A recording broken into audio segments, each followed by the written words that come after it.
Hola a todos y todas, sectarios y cultistas, una vez más. Bienvenidos a otro vídeo de el ciclo Lovecraftiano que tengo entre manos, donde pretendo acercar un poco más, no tanto a la obra, sino al autor, Howard Phillips Lovecraft, a vosotros, mi público, por medio de este último material que se está publicando recientemente, como el cuaderno de ideas al que ya dediqué un vídeo, y cuya trayectoria sigue esta colección tricéfala, actualmente llega a 3 libros, que recopila la correspondencia y las misivas de Howard Phillips Lovecraft a lo largo de su carrera.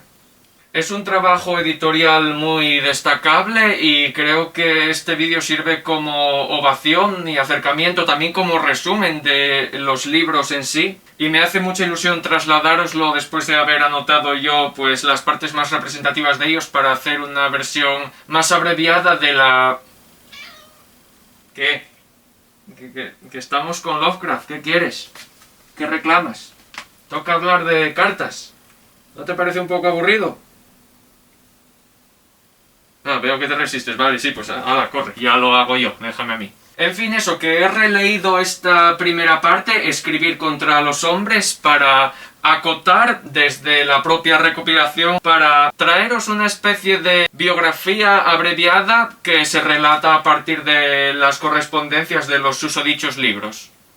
Bueno, lo primero que hay que saber es que son unos libros bastante recientes, una idea bastante genuina y novedosa. Esto es una primera edición, data nada menos que de 2023. Y un dato muy a tener en cuenta es que la obra ha sido beneficiaria de una de las ayudas a la edición convocadas por la Consejería de Cultura, Turismo y Deportes de la Junta de Extremadura. O sea, esto tiene un apoyo financiero de una institución grande que se ha dignado a apoyar la cultura y le ha tocado ni más ni menos que al bueno de H.P. Lovecraft, así que en ese sentido lo hay que agradecer. Vuelve estos libros un poco careros para lo que tengo yo acostumbrado. Este me valió como 34,90. Imagino que suena un poco banal comentar esto, pero lo digo porque se ve representado en el precio lo que engloba todo esto. El esfuerzo que hay dentro, literario, editorial, es muy grande y voy a pasar a comentarlo ahora, por supuesto. Pero supongo que lo infla ese valor cultural añadido de que una junta de una comunidad autónoma se haya molestado en luchar por la cultura y apoyar a un trabajo como este para que tire hacia adelante. Así que en cuanto a eso hay que alegrarse muy mucho y apoyar estas iniciativas para que lleguen más en el futuro y ocurran más cosas maravillosas como estas.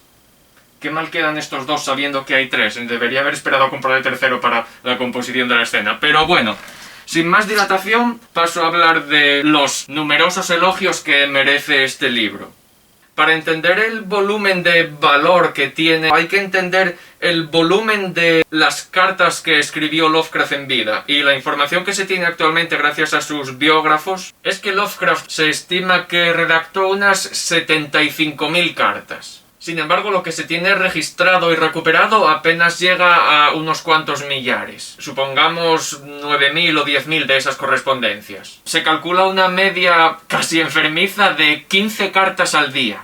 ¡Joder! Pero el propio Lovecraft confirmaba en una carta que para él este método era como un sustitutivo de la conversación social, la cual para él no abundaba porque era un tío bastante ostracista, bastante encerrado en el desván, era un tío bastante... ¡Gili! Yo siempre lo voy a catalogar como un prototipo de friki, un friki pionero. La idea de la tribu urbana de aislados, marginados, 4 ojos, esos patéticos tristones solitarios que vivían por y para la pantalla, tienen una traducción en los ratones de biblioteca de los años de Lovecraft. Por eso yo creo que Lovecraft es un antecesor de esa tribu social, de los frikis. Pero a lo que voy es que para él la escritura corresponsal era una cosa versátil que hacía con mucha agilidad y de forma cotidiana para comunicarse, que es para lo que sirve la carta en esencia. Y de hecho a él le sorprendía que sus amigos y camaradas las conservasen, porque él mismo no lo hacía. Pero no me creáis a mí, creed a la carta de la página 31 que procedo a leer.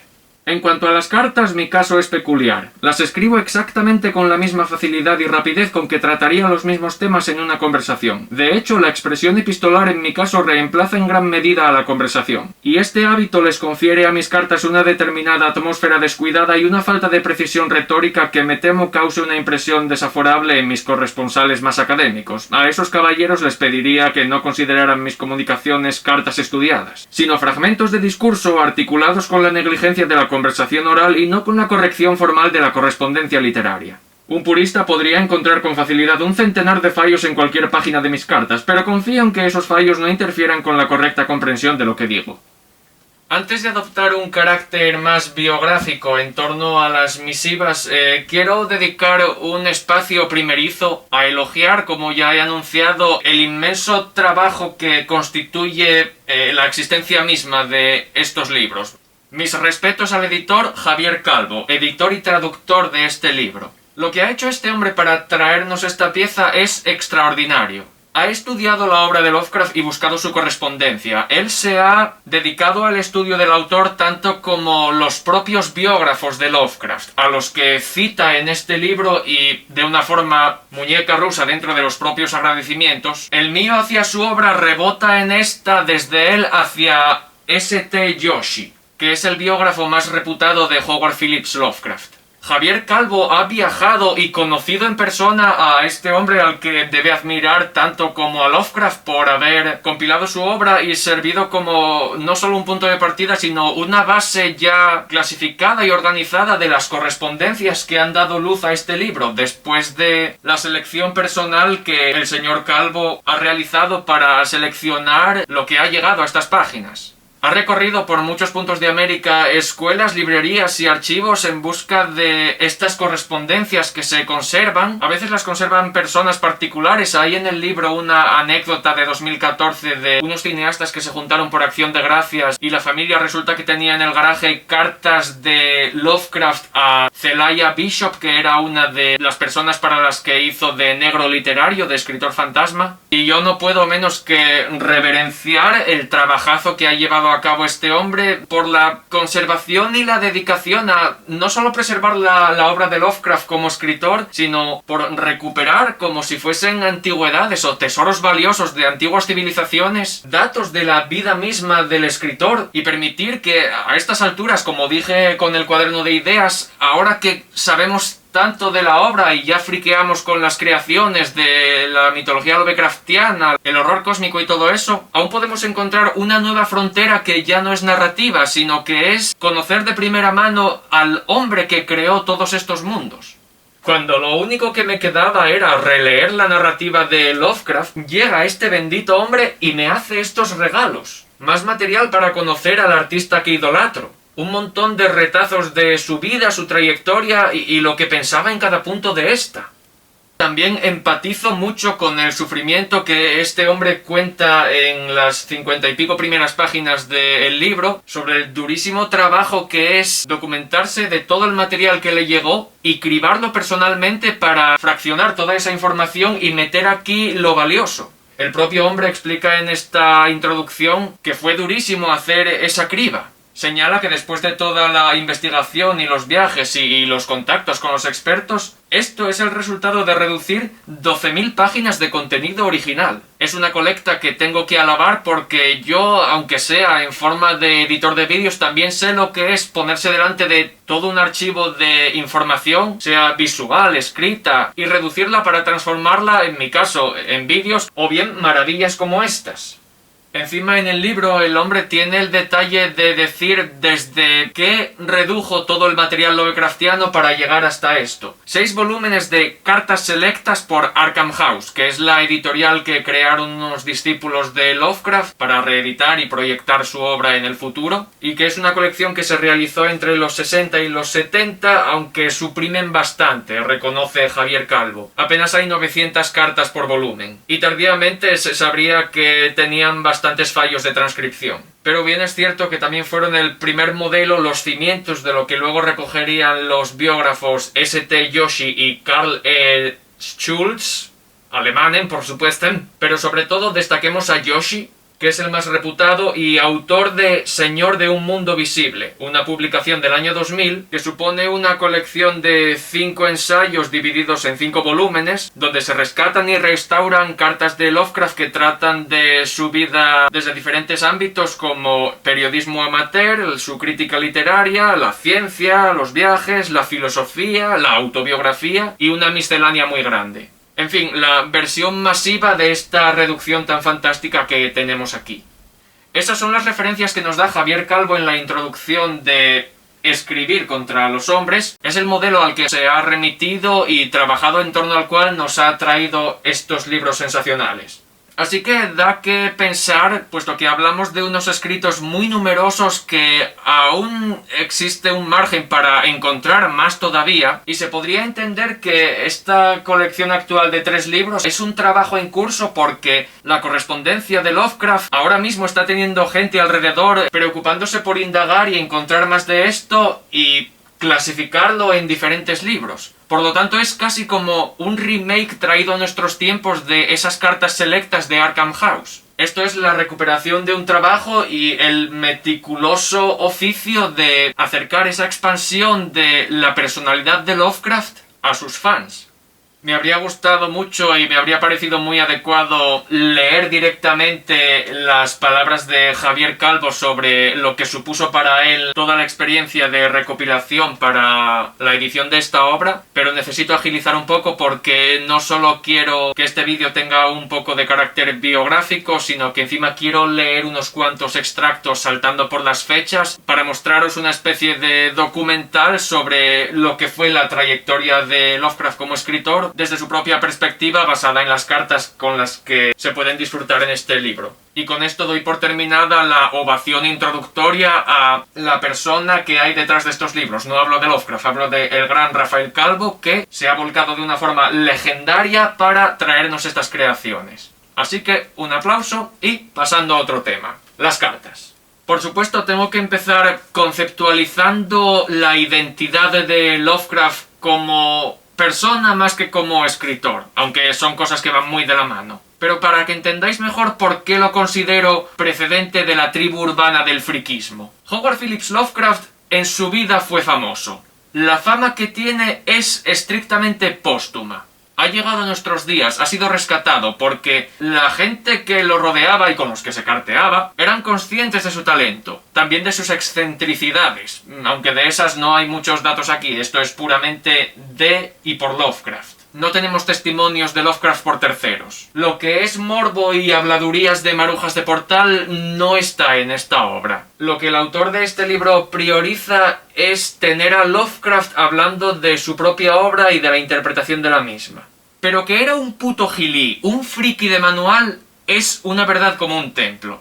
Era un ratón de biblioteca, vivía retraído y aislado, siempre con la cabeza en las nubes. Y encima era una caricatura de hombre, era casi un cliché del friki 4 ojos de Bilucho, un Milhouse de la vida, porque encima padecía numerosas migrañas, ataques nerviosos, tenía un estado anímico frágil que enseguida al exponerse al exterior o a las situaciones convulsas de, bueno, salir a la metrópolis o lo que fuese, causaban en sus neuras unos shocks que casi lo obligaban a vivir aislado.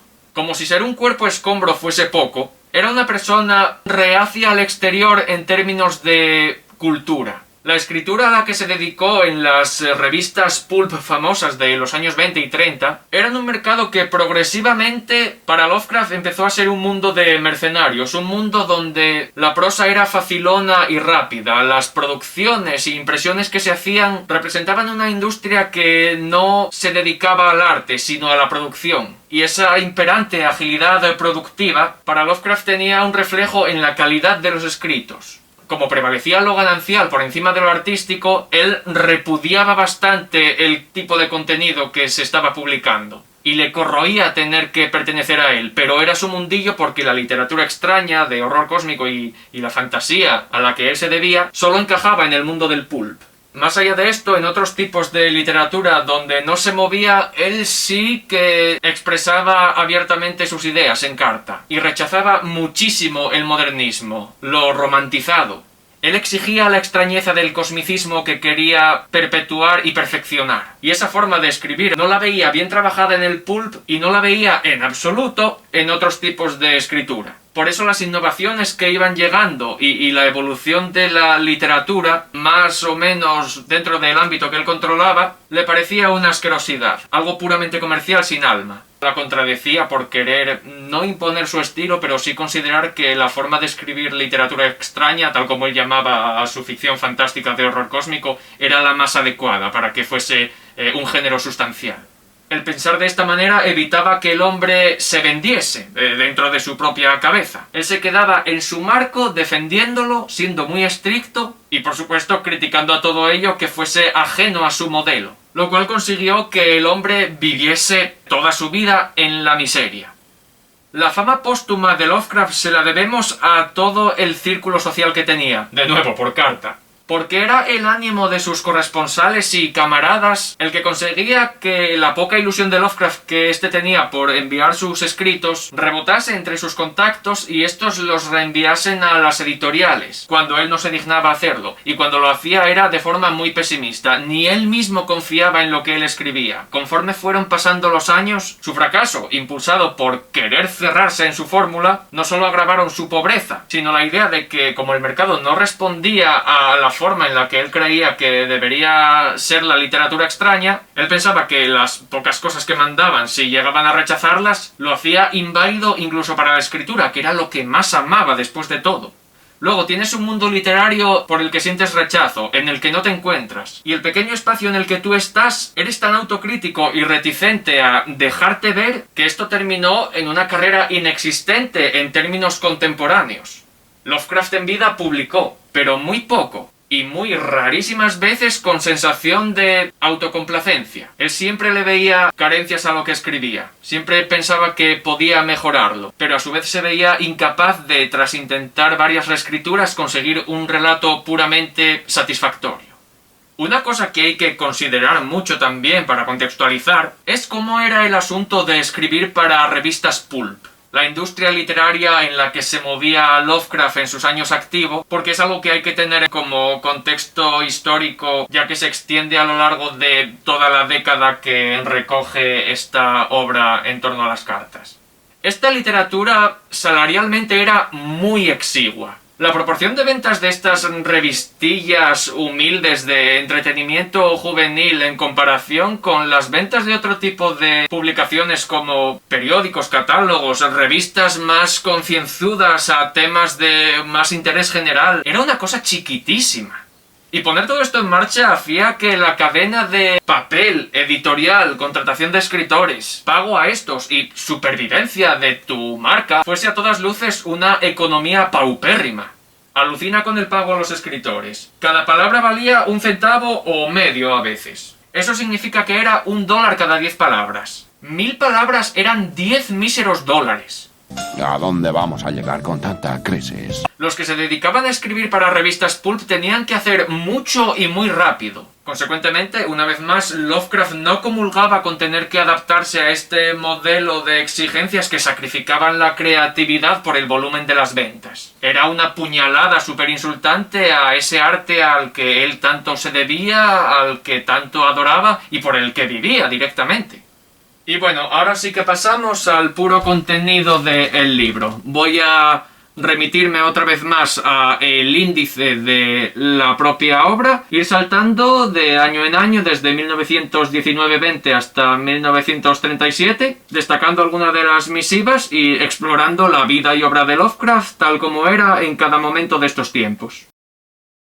Para describir a Lovecraft a inicios del siglo XX, habría que compararlo con Seymour Skinner y su madre. El joven adulto Lovecraft vivía a la sombra de esta mujer. Se podría decir que era un niño de mamá, y esto se debe a que desde pequeño fue muy propicio a los problemas nerviosos, las migrañas, dolores de cabeza, todo orientado por una sensibilidad y un nerviosismo que lo convertían prácticamente en un individuo incapaz de exponerse al exterior. Fue educado en casa, pasó algunos periodos de enfermedad por estas condiciones frágiles, debiluchas. Bueno, ya lo he dicho antes un par de veces, era un Milhouse de la vida. Y esta situación se perpetuó hasta 1921. Hasta entonces Lovecraft convivía con su madre y digamos que la convivencia con ella agravó esta forma de ser suya. Se podría decir que moldeó sus inseguridades. Y la relación no me atrevería a acusarla de tóxica, pero desde luego sí que representaba una conexión que privó a Lovecraft de mucho tiempo para desarrollarse como una persona funcional. Así que la fundación de su friquismo y diagnóstico debilucho probablemente procedan de aquí. Ahí sumamos lo de los malos sueños y pesadillas recurrentes y su pasión por pasar horas en la biblioteca familiar y ya tendríamos como resultado el tipo de creaciones que hacía. En 1921, Lovecraft, a sus largos 31 años, logra la emancipación gracias a que su madre fallece. Para él fue un golpe emocional tremendo porque, como acabo de decir, la unión era casi siamésica. Se trataba de la típica situación madre-hijo donde tu madre es todo tu mundo porque seguramente la mujer fuese incapaz de renunciar a él, no lo viese capaz de hacer nada por sí mismo, y el agravante de inculcar esta idea al hijo con el paso de los años pues lo convirtió en Seymour Skinner. Y los eternos cuidados de su madre desde luego tuvieron un efecto en Lovecraft que era pues el difícil desapego y la convicción de su debilidad, y todo ello lleva a una depresión de caballo cuando esta mujer pierde la vida.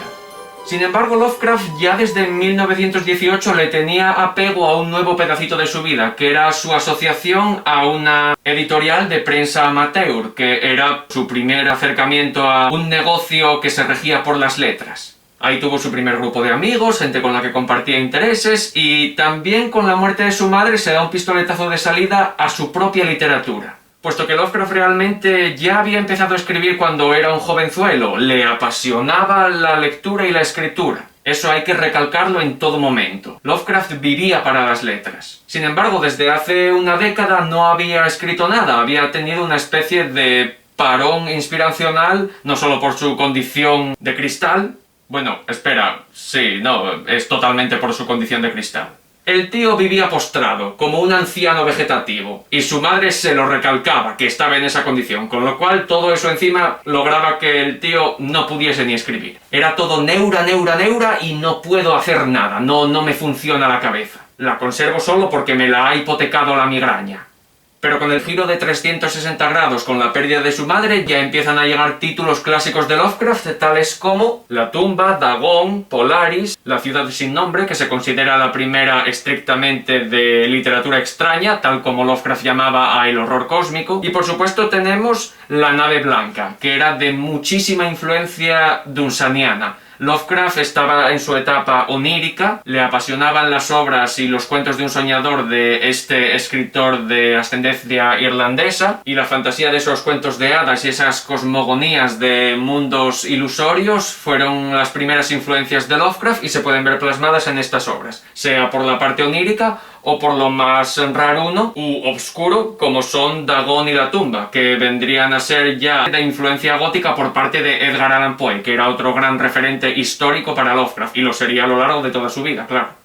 Lovecraft también da sus primeros pasos como revisor literario y acaba contactando con un joven de Nueva York llamado Frank Belknap Long Jr., que pasaría a ser su primer discípulo y el primer integrante de lo que más tarde sería conocido como el Círculo de Lovecraft, a los que influenció, instruyó, inspiró, dio una infinidad de consejos en lo referente a lo artístico y al arte de construir y redactar historias, y gente que, irónicamente, aunque le deben bastante, tuvieron siempre carreras mucho más prolíficas que las de su propio padrino. El otro apadrinado más primerizo del grupete sería Robert Bloch, que es un tío que escribió una obra que se trasladó al cine, no sé si la conoceréis, pero se titula ni más ni menos que Psicosis. Sí, Lovecraft fue el padre literario del tío que escribió el relato que se convirtió en el clásico de Hitchcock.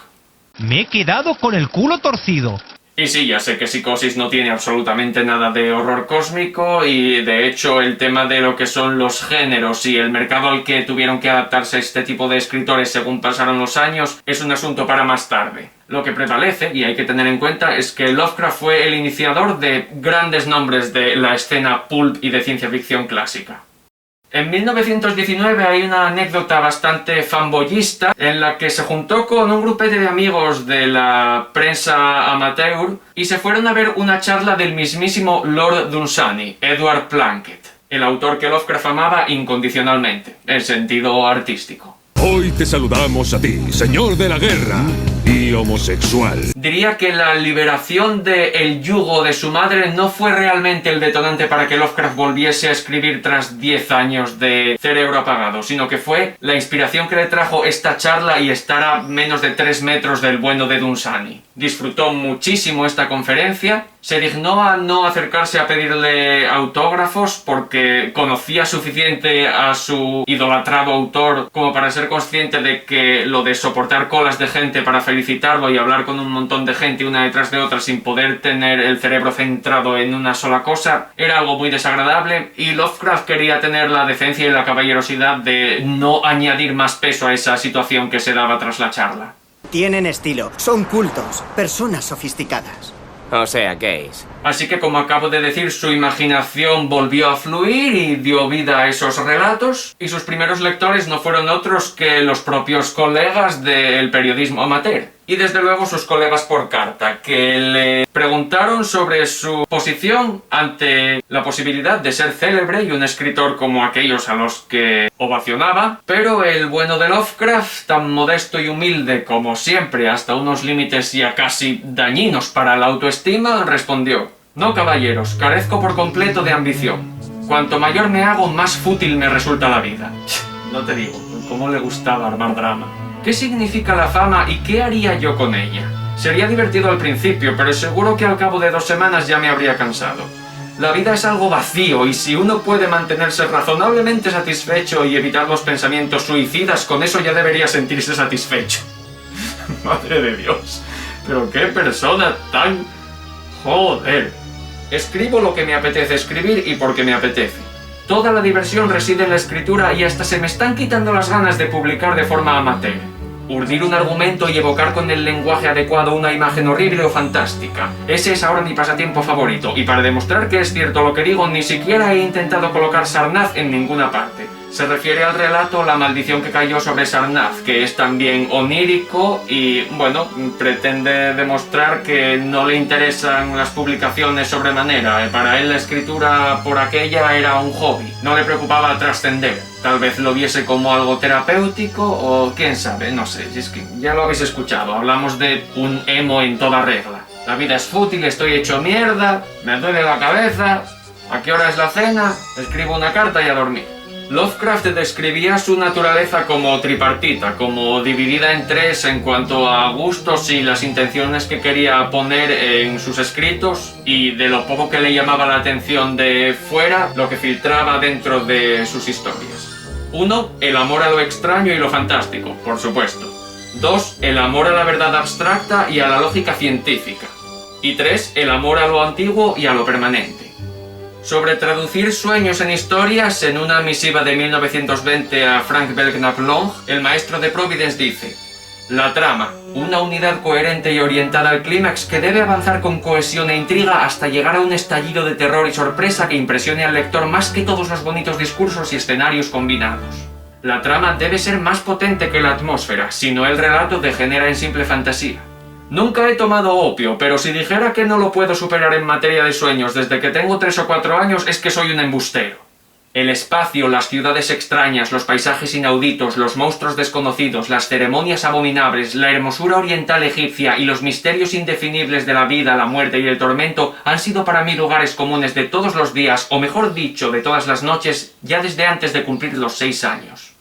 Por estas fechas iban llegando más relatos como El terrible anciano, La lámina en la casa. En algún momento de los años 20 tenemos una misiva al joven Frank Belknap Long de 18 años nada más, a raíz del relato El árbol, y también le habla sobre otros relatos que le precedieron y que consiguió publicar en estas revistas de periodismo amateur. Lovecraft también aprovecha para compartir su idea sobre los primeros cuentos que escribió cuando tenía unos 14 años, y de esos relatos iniciales que ya habían sido editados y publicados le adjunta unos cuantos a el joven Frank. El adolescente había accedido de hecho a pasar a máquina de escribir varios de estos relatos porque a Lovecraft le parecía algo insoportable. Mecanografiar para él era una labor muy ardua y frustrante, dado que cuando él escribía sobre papel reescribía mucho, siempre buscaba la palabra perfecta, una definición muy limpia y tenía una manía autocorrectiva muy potente.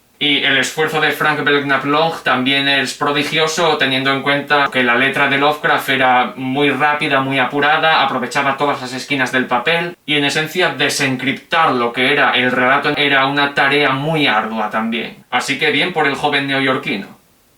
19 de noviembre de 1920. Mi querido señor Long, acerca del argumento de El árbol fue resultado de una reflexión algo cínica sobre las posibles motivaciones reales que subyacen incluso a los actos en apariencia más generosos de la humanidad. A partir de ese núcleo desarrollé un relato basado en la idea griega de la justicia y la retribución divinas. Una idea muy bonita pero tristemente mítica, añadiéndole esa noción oriental de que el alma del hombre se traslada a algo distinto. Me alegra especialmente que le guste este relato, porque a la mayoría de mis críticos les gusta menos que el resto de lo que he escrito en esa vena. Él era muy R que R con no voy a publicar, no me voy a dignar a tal para que me rechacen, porque no les gusta lo que hago, no sé qué, no sé cuánto más. Al final, por pura necesidad monetaria, siempre mandaba a editar las cosas. Tras mucha reticencia, por activa o por pasiva, sus manuscritos siempre acababan llegando a alguien. Muchísimas veces pasaban de ellos entre lo ininteligible y lo bizarro de su escritura en cuestión. El esfuerzo extra que Lovecraft ponía en aventurarse a ver si le publicaban las obras solo sumaba a que él mismo fuese pesimista hacia ellas mismas. Hay mucha autocompasión y mucha negatividad a lo largo de todo este libro. Me halaga su voluntad de ver más productos míos y le adjunto unos cuantos con la presencia. Confío en que pueda usted leer la efusión de mis 14 años. Carezco de otra copia que la vetusta que sobrevive de la época original, veterana de más de 15 años, con mi caligrafía infantil. Me provoca curiosidad saber qué piensa usted de ese esfuerzo infantil. Le tengo un aprecio curioso y realmente me parece igual de bueno que la mayoría de lo que escribo hoy en día. Es uno de los dos únicos relatos que salvé de mi primera época de escribir narrativa. El otro es El alquimista, revisado y publicado en 1916. Es extraño, pero no me gusta El alquimista tanto como La bestia, aunque era 4 años mayor cuando lo escribí. Los dos textos adjuntos restantes son mis últimas producciones. Celefais lo escribí hace una semana y Del más allá lo terminé ayer por la mañana. Los ojos de usted serán los únicos, con la única excepción de los míos, que habrán contemplado esta última historia. En la página 92 tenemos una pizca de crítica literaria sobre la literatura americana moderna y los principios propios que tenía Lovecraft hacia el estilo de esta. La literatura moderna, creo, será realista o bien será poderosamente subjetiva e individual. Una crónica tediosa o bien una rapsodia caótica. No doy la bienvenida a este cambio, puesto que, aunque percibo sus causas, lamento esta era infantil del asombro y el deleite. En mí todavía pervive el espíritu de Hellas y la Odisea. No puedo decir, sin embargo, que me guste la literatura americana antigua. De ella solo me atrae su inocencia. Más allá de eso me parece vacía, superficial, farisea, mojigata, irreal y tediosamente ética. No me gusta que la ética y la filosofía se mezclen con las artes creativas. Mi posición es la del esteta puro. Para mí, América es sinónimo de Edgar Allan Poe. Sé que no es una actitud popular, pero no soy un pensador popular. No acepto ninguna escuela literaria en su totalidad. Estoy a favor de la inocencia sajona, pero en contra de la prédica sajona. A favor de la sinceridad moderna, pero en contra de la morbidez moderna. A favor del asombro romántico, pero en contra del sentimentalismo romántico. A favor del amoralismo artístico, pero en contra del inmoralismo artístico. En suma, soy un eclético absoluto, al que quizás se pueda describir como un griego influido por los cuentos de los hermanos Grimm y Poe. Creo que el arte no ha de aleccionar, sino solo ilustrar, debe emocionar y no convencer. El año 1922 es trascendente para Lovecraft a nivel social. Se junta con otros pocos colegas de la prensa amateur y viaja hasta Nueva York para juntarse con Sonia Green, la que terminará siendo su futura esposa. No era la primera vez que la conocía, pero el ánimo de su presencia lo movió a ir a Nueva York con sus amigos. A ella se la habían presentado en una especie de convención hará un año o dos, que fue más cerca de donde Lovecraft residía, y de hecho la propia Sonia pasó bastantes horas con la tía de Lovecraft, con quien él ahora vivía desde la muerte de su madre, y alentándolo no tanto a él sino como a ella para que lo convenciera de dar el paso, meterse en un puto tren y abrirse mundo hacia Nueva York. Sonia era una judía de origen ruso emigrada a Estados Unidos cuando tenía 9 años. Así que esto dice mucho en contra de los prejuicios que se le asocian a Lovecraft, y aquí vemos un desmentimiento absoluto de esos rumores, puesto que si se casó con una judía no podía ser un tío tan rancio hacia todo, hacia los negros, los mestizos, los judíos, etc. De Nueva York lo único que le molestaba era Nueva York en sí. De nuevo, haciendo una analogía con los Simpson, para Lovecraft Nueva York era lo que Nueva York fue para Homer Simpson. Sonia merece que se la describa como erudita, y tenía un sueldazo, era un gran partido, porque trabajaba en una tienda de coser sombreros, y lo estético y lo textil, bueno, a ella le daban un fondo de monedero bastante potente. Ganaba 10.000 pavos anuales. Pero a pesar de todo lo dicho, fue realmente la quedada en Nueva York en 1922 el detonante de que Lovecraft se estableciese en la gran ciudad y tuviese lugar el matrimonio de Lovecraft y Sonia. Por supuesto, en la Gran Manzana también ve por primera vez en carne y hueso a Frank Belknap Long. Y no solo eso, sino que aquel mismo verano en Nueva York el diámetro del círculo de Lovecraft se amplía cuando sus colegas le introducen a Clark Ashton Smith, otro discípulo al que Lovecraft consideraba más que un igual, alguien por encima de él, por un talento que consideraba extraordinario, atemporal, lo mejor de los tiempos en los que vivió, y encima con la particularidad de que, a diferencia de otros apadrinados suyos, Clark Ashton Smith era alguien que le igualaba en edad, cuando lo normal es que sus discípulos fuesen incluso una década más jóvenes que Lovecraft. Las conversaciones por carta entre Lovecraft y Clark Ashton Smith por parte del primero siempre fueron de elogio y alabanza, ya que para el maestro de Providence, Smith era el único que realmente comprendía en los mismos términos la literatura extraña como lo hacía él. Y en cuanto a esos términos, en la página 110 tenemos un discurso cosmicista repleto de nihilismo puro y duro, que más allá de esa mentalidad tan fría hacia la existencia de la civilización humana por parte de HPL, sí que es una definición maravillosa de cómo entendía él esa conceptualización de lo que embellece y engrandece la literatura extraña y el compendio expansivo de los límites existenciales a los que pretende alcanzar. A Frank Belknap Long, 5 de mayo 1922. Mi querido FBL. En medio del colosal, caleidoscópico, imperecedero e ilimitado drama del tiempo y el espacio infinitos, me parece que todo lo terrestre y lo humano se ha encogido hasta la insignificancia. Existe, en mi opinión, una especie de ironía abominable en el hecho mismo de asumir el punto de vista humano, en la exaltación, celebración o incluso la reseña detallada de los despreciables procesos orgánicos de ese piojo inmundo llamado hombre. Me encanta, es que es un supervillano. No podría tomarme a la humanidad en serio ni aunque quisiera, y me pone enfermo ver que la visión de un poeta se limita a las sensaciones y asuntos triviales de esta especie de insectos reptantes. Pero qué asco le tiene al género humano, es increíble, es que este es el diálogo de un jefe de final de videojuego. El hecho de limitar la perspectiva de uno a las cosas humanas y a contemplar el universo solo con los ojos de la humanidad me resulta lamentablemente absurdo. Me gusta ver el universo como una inteligencia cósmica aislada fuera del tiempo y del espacio, simpatizar no solo con el hombre sino con las fuerzas opuestas al hombre, o con fuerzas que nada tienen que ver con el hombre y que no son conscientes de su existencia. Letras de plata sobre páginas de oro, me encanta cómo conceptualiza esas cosas. Cuando Kleiner, un astrónomo, me enseñó el skyline de Nueva York, le dije que el hombre es como el insecto colectivista, diseñado para construir enormes y hermosas edificaciones minerales para que la luna se deleite en ellas cuando ya esté muerto. Así pues, para mí las únicas sensaciones poderosas en la vida son el asombro, la fascinación y el terror ante lo desconocido. Aquí nace ese lema suyo imperecedero. Mi territorio es ese ámbito en penumbra donde la noche se adueña de los mundos y donde las cosas que sabemos se ven eclipsadas por la infinidad de las que no podemos conocer, salvo en sueños.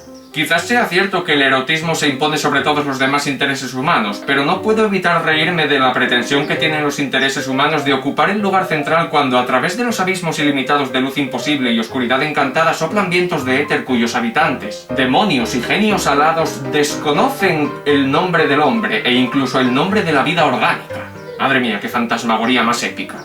Afirmarán los decadentes metafísicamente que las cosas humanas deben ser supremas, ya que solo podemos percibir el universo a través de los ojos humanos y con cerebros humanos. Este argumento, sin embargo, solo resulta sólido desde el supuesto de que al arte hay que acercarse emocional y sensualmente, sin poner en juego la razón abstracta como factor de percepción y apreciación. Ese supuesto lo cuestiono con firmeza, por considerarlo en su conjunto arbitrario y formalmente dogmático. Veis, por esto me encanta este libro, porque esas ideas que vende con la narrativa de lo que es exterior a lo conocido, con estas cartas podemos retraernos de esa ejemplificación en la ficción y ver el fundamento de cómo el mismo Lovecraft explica por qué escribe ese tipo de literatura. Aquí H.P. te está explicando en los términos más firmes cómo entiende él esa forma de escribir ficción y cómo construye esa fascinación y la traslada a sus obras. Si la literatura de Lovecraft es la práctica, esto es la teoría, y es maravilloso poder leerlo de su puño y letra, de verdad. Para mí, Poe es la cima del arte fantástico. Había en él una visión enorme y cósmica que ningún imitador ha sido capaz de igualar. Hasta que llegó este hombre, en mi humilde opinión. No es de extrañar que su obra estuviera completamente desprovista de lo sensual, porque su factor de excitación dominante residía completamente fuera del dominio de las relaciones humanas. El suyo era el sobrecogimiento genuino del átomo en presencia del infinito, el asombro esencialmente intelectual de alguien que se asoma a los abismos arremolinados, grotescos e insondables que abarcan el mundo entero, pero de los cuales quienes tienen mentalidades sensuales son totalmente inconscientes. Y por eso, en las pelis slasher, si follas, mueres. Es el padre de la mayor parte de los rasgos que redimen a la literatura decadente, y difiere de los decadentes actuales en que ninguno de ellos entiende el punto de vista magnífico y ultrahumano en que se basan sus creaciones únicas. ¿No es fascinante que todo esto que está defendiendo él, si no es que lo perfeccionó, lo igualó, y gracias a ello lo conocemos hoy tal como lo conocemos a Lovecraft? A mí me encanta este especie de efecto bucle. Esto que digo es una grosería, pero yo creo que el alumno superó al maestro. Si entendemos que Lovecraft fue como un discípulo de Poe, aunque no fuesen contemporáneos, pero en el aspecto de la admiración y el intento de la réplica de lo que reproducía la literatura de Poe, Lovecraft se sacó el pene y lo puso sobre la mesa. O bueno, en términos de su época, se sacó el pañuelo del chaleco y lo agitó en la cara de su adversario. Y su adversario era la realidad. En la página 14 tenemos otra misiva a Frank Belknap-Long, donde Lovecraft le habla de un trabajo en curso que pretendía agrandar y a día de hoy conocemos como el relato corto, cortísimo, Azathoth. Azathoth ya sabemos que es el dios exterior más grande dentro de la mitología lovecraftiana, pero lo que entristece de esta carta y las declaraciones es que la idea de Lovecraft era convertir Azathoth en una novela. Y el Azathoth en relato corto tal y como lo conocemos era ni más ni menos que las primeras 2 páginas.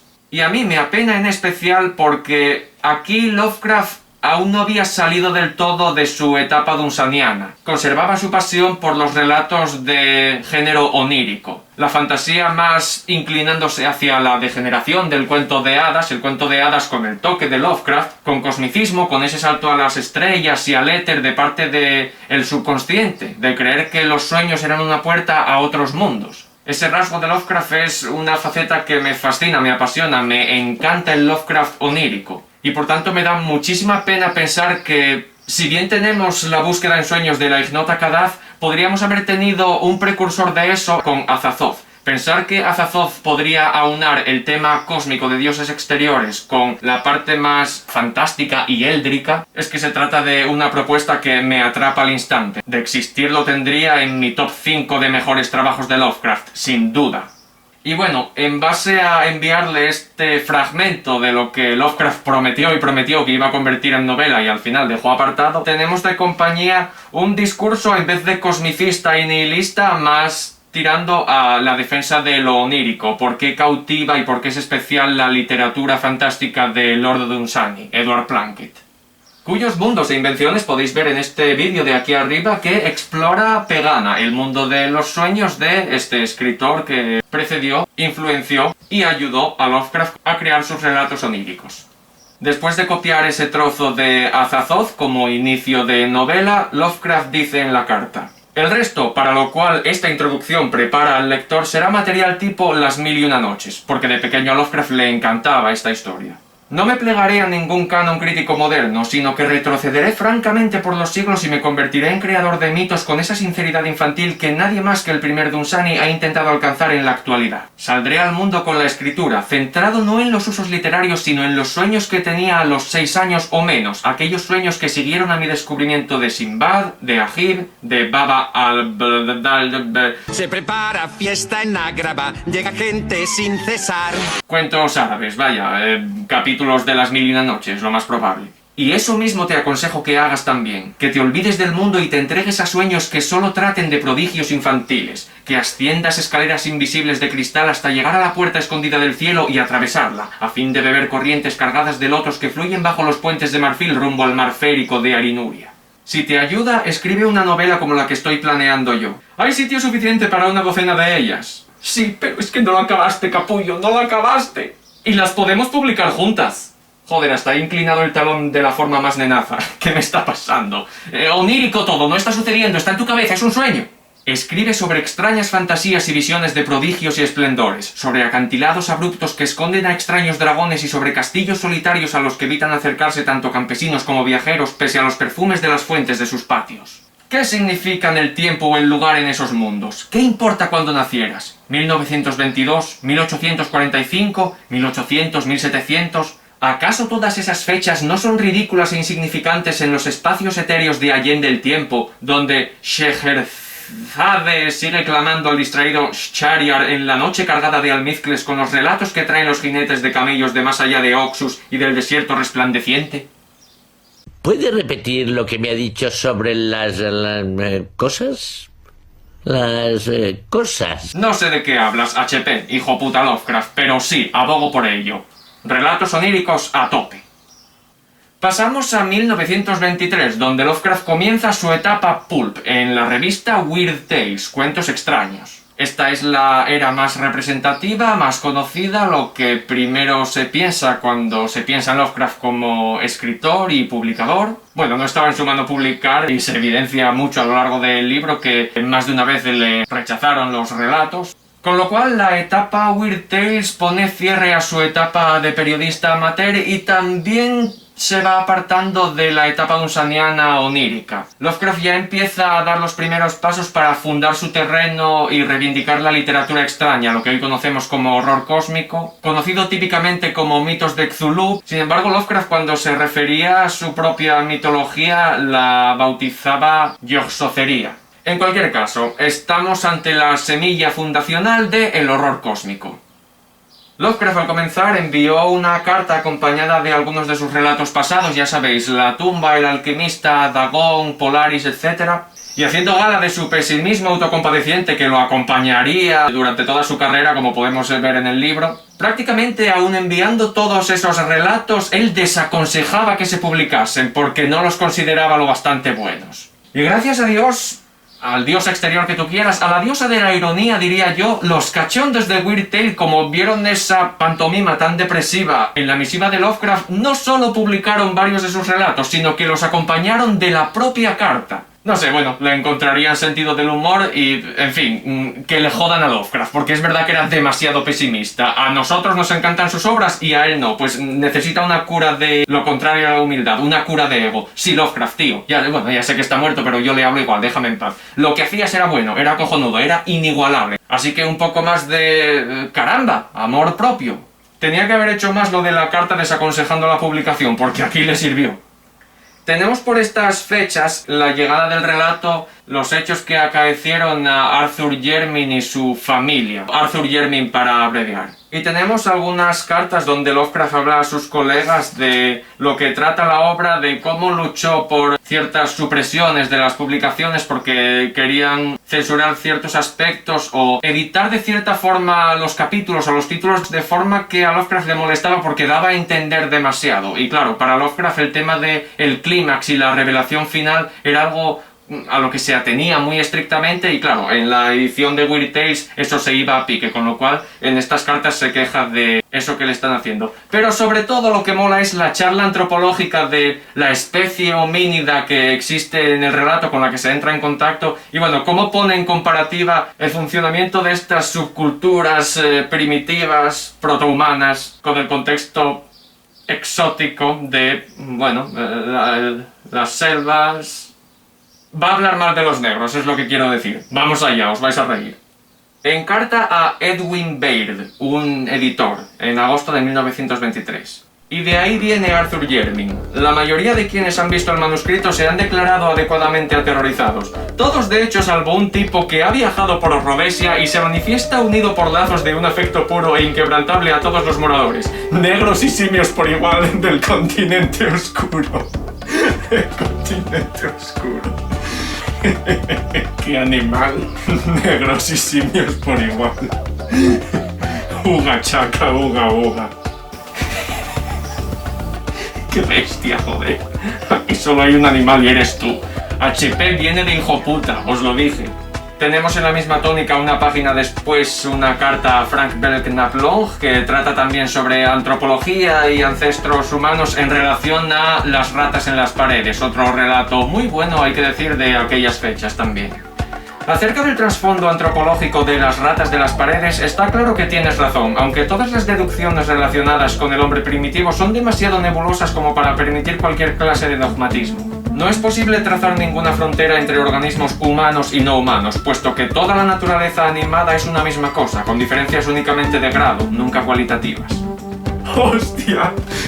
Hay muchos elefantes más humanos que los negros bantúes. Todos tenemos una réplica. Around the world. ¡Joder! ¡Dios santo! ¡Qué salvajada! ¡Unga bunga! ¡Madre mía! Espera, que se pondrá peor.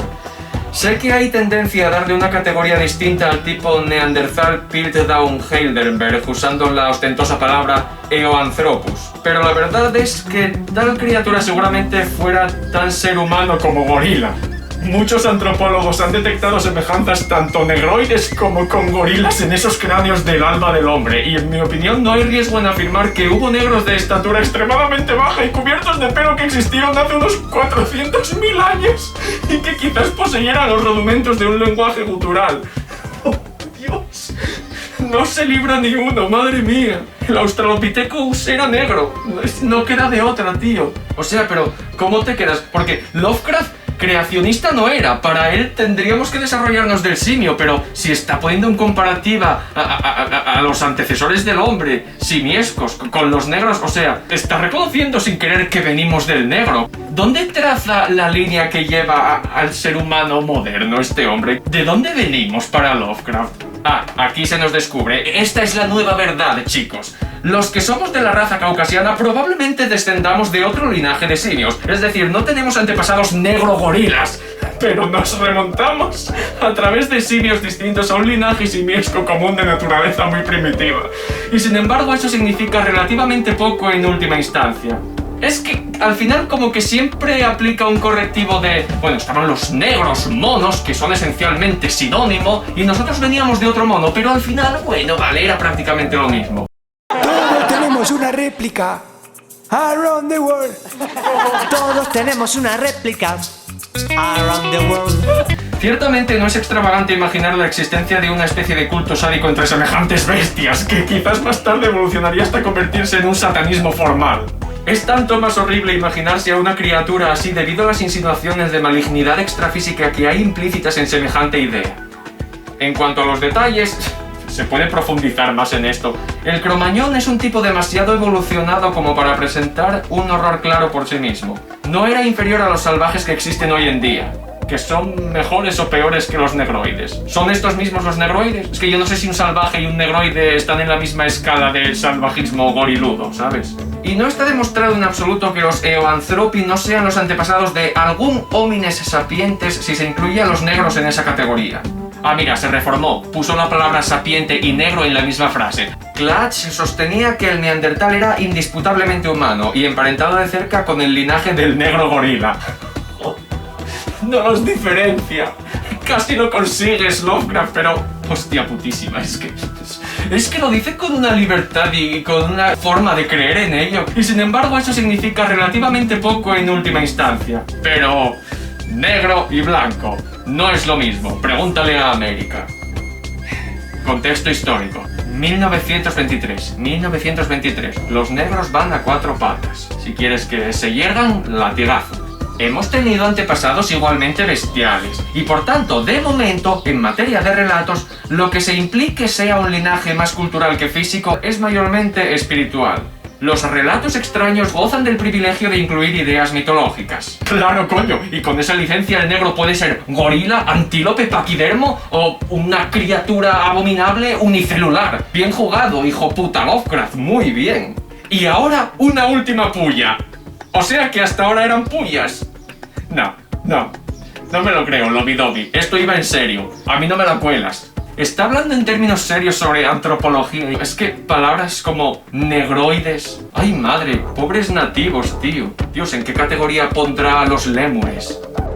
¡Hostia, un negro! Pero en cualquier caso, estos asuntos poco claros tienen muy poco peso en el arte extraño.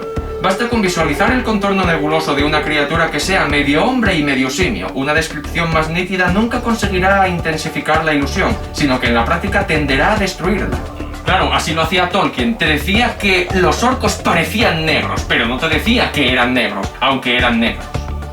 No te creas lo que te digan todos esos listillos científicos, Sony. Tú hazme caso a mí, el partidario de los negroides goriloides antropocéntricos de tu puta madre. Mañana estarán contradiciendo todo lo que te explican hoy, porque la verdad es que no pueden hacer más que conjeturas. Esa jerigonza que venía detrás del latín atávico no era pithecanthropoide. El primer grito simiesco que existió fue Ungle. ¿Qué dices, chalao?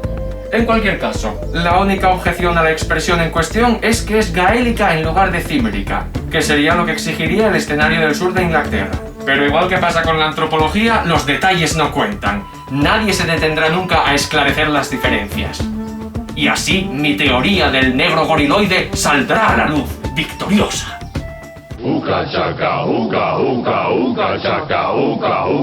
Te interesará observar el rechazo profesional de este relato por parte del señor Don R.H. Davies de la compañía Mansey. Davies, aun admitiendo que no carecía de cierto mérito, lo declaró demasiado horrible para la tierna sensibilidad de un público criado entre algodones.